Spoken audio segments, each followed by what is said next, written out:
To identify the competency of any court, we must base the identification on the regulation that govern about the competency.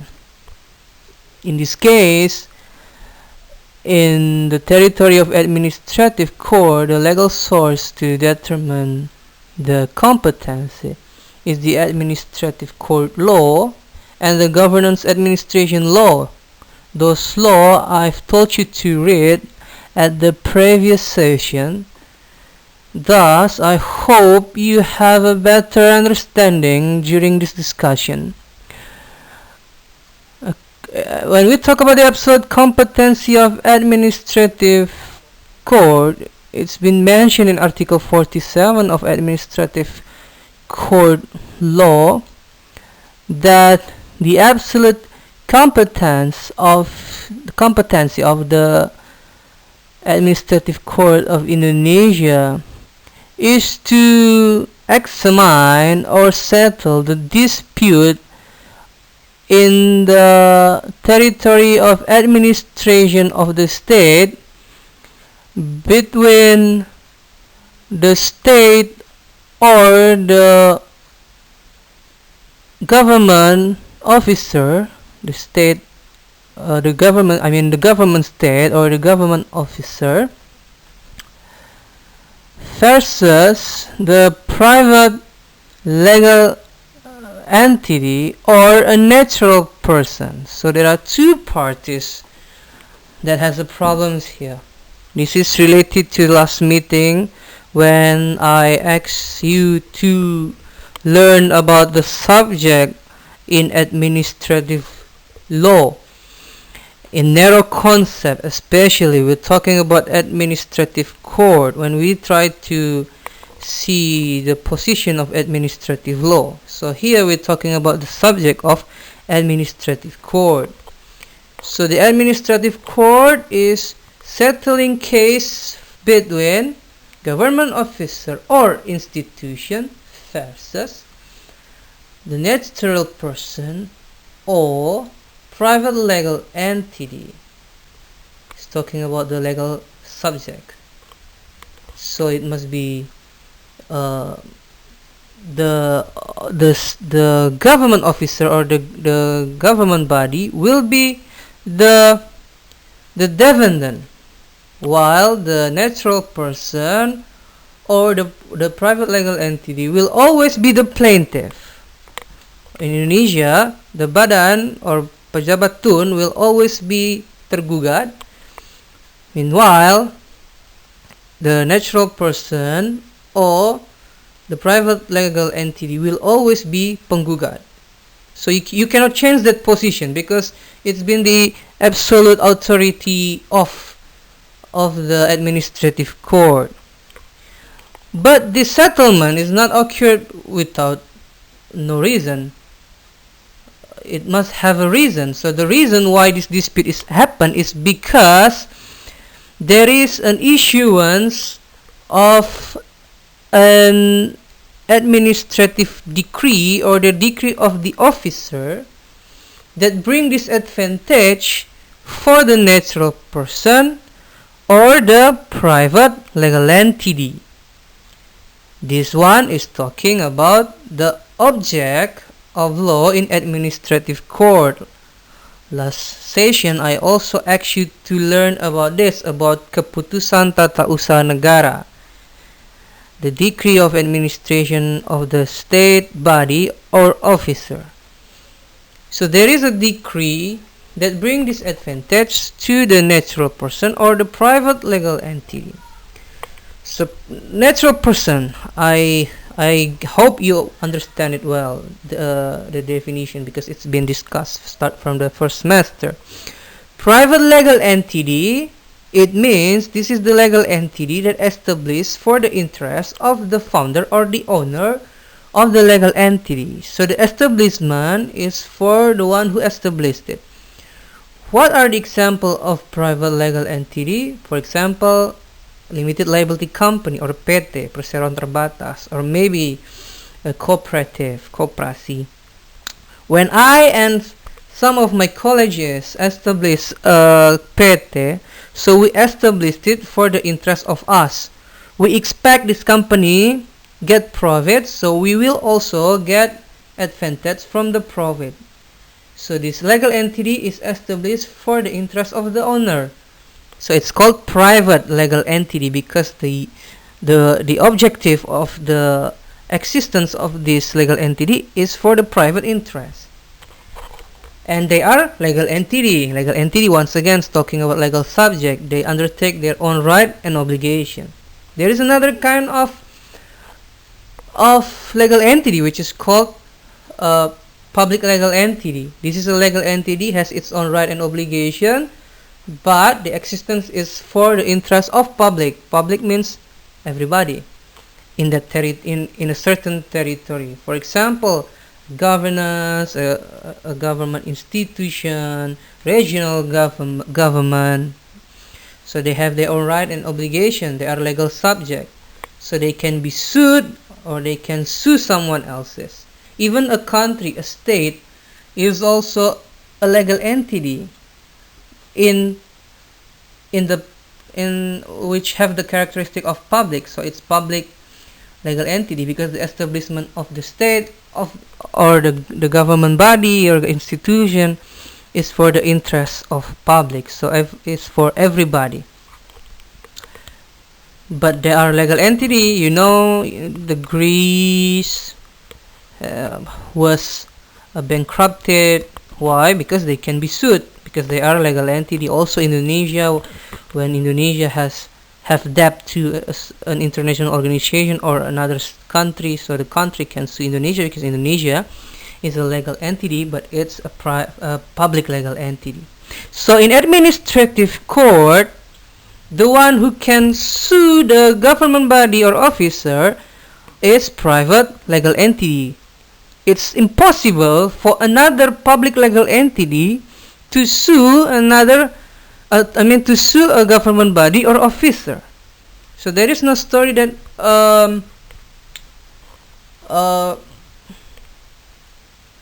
BPN as a public government body sue the minister, for example. No way, because when that case happen, it's not the absolute competency of administrative court. It's going to be the absolute competency of constitutional court, which one of the authority is to settle the dispute of the authority between or among the government institution. So this is to identify who are the parties that can be involved in the case of administrative court in accordance to the absolute competency of the administrative court. And the second component is the existence of KTUN. So there is a KTUN that brings this advantage for a natural person. For us, for example, let's say someone like us, a natural person is sacked from our position as an employee or maybe a staff, and the termination of the position is based on a certain decree of an officer or government body. So it brings this advantage to us, so we are going to fight that decision, that decree, so we can bring it to the administrative court. So what kind of things can be considered as a decree of administrative officer or government body? You've learned about KTUN, so the first component, it must be written. So written here, it's not talking about a certain form, but it's essentially written. What I mean by it's not binding to a certain form means it's not always using the word decree to make it a decree. In Indonesia, it's not always surat keputusan to make it be keputusan tata usaha negara, but it can be another kind of form as long as it is written and issued by the authorized officer or government body. Let's say BPN, Badan Pertahanan Nasional, when they issued a certificate, so the certificate is written, but it's not a decree, right? It's not surat keputusan, but it is written and issued by a government body. So it's been fulfilled the criteria of KTUN, or the decree of the government institution or officer. So it's not always using the word surat keputusan, but as long as it's written, it's KTUN. Even it's just a note, as long as it's issued by the government officer or body, then it is a KTUN. And also, of course, as long as it's fulfilled the criteria and the characteristic of KTUN. So the characteristic of KTUN is it must be individual, it must be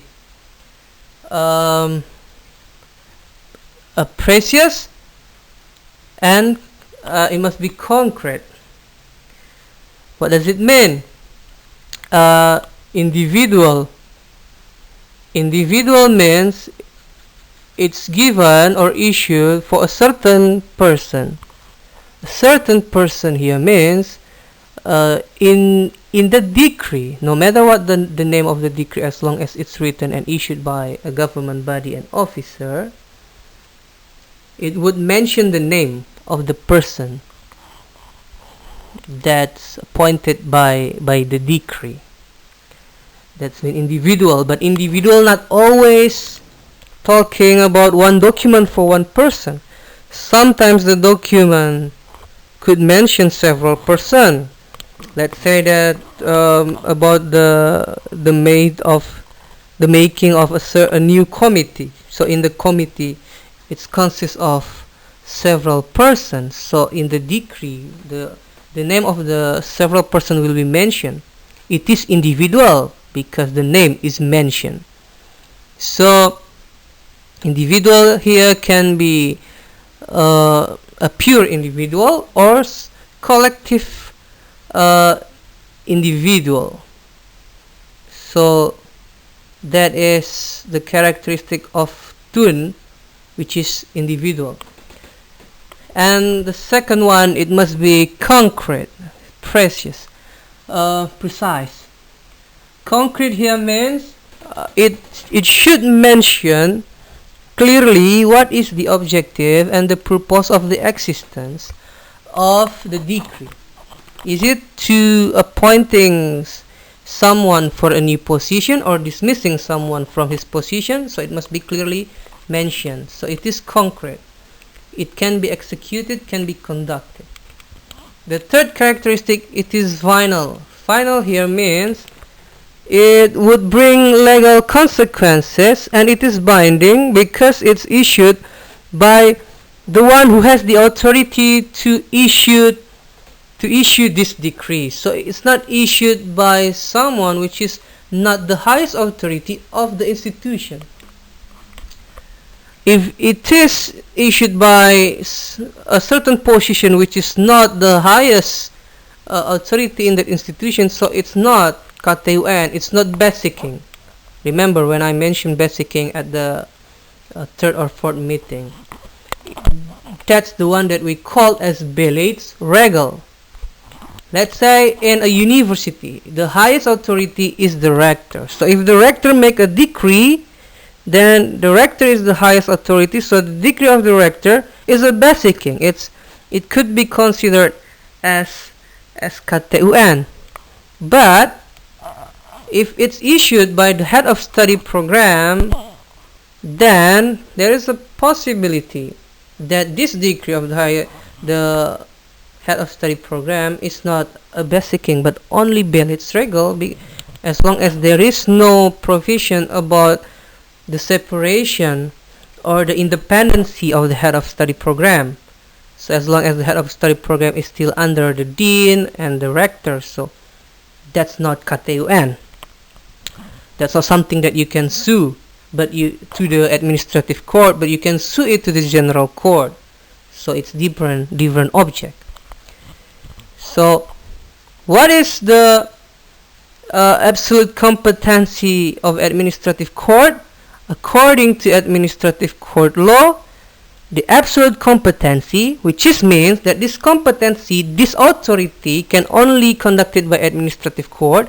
The other court cannot do that. So the competency is to settle case or dispute between the government officer or body against a natural person or private legal entity that caused by an existence of an issuance of a decree by the government body or institution that bring disadvantage for the natural person or the private legal entity. However, since the existence of Law Number 30/2014, there has been some development regarding the qualification of the Keputusan Tata Usaha Negara or KTUN, or it's related to the phrase when I mentioned about the existence of decree or Keputusan Tata Usaha Negara. If you already read the law, you will find that the government officer now, it's not only limited to something written, but as well as an action. So an action of a government officer can also consider as Keputusan Tata Usaha Negara or a decree. So a decree here can be written or based on action. For example, if you are submitting a proposal for a certain licenses to a certain government institution, but then after the deadline, the institution do not reply your application, so this action of not replying, it can be considered as an action. So this action could be considered as a decree. Last meeting I taught you to learn about KTUN fictive negative.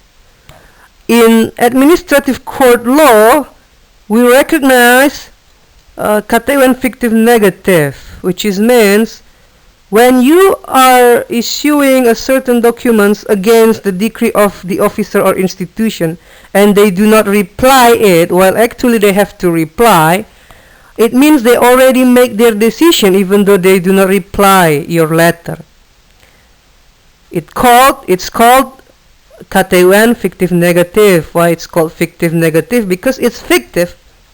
Actually, they don't make the decree, but their action is considered as a decree. And it's called negative because this passive action cause your application would be considered rejected.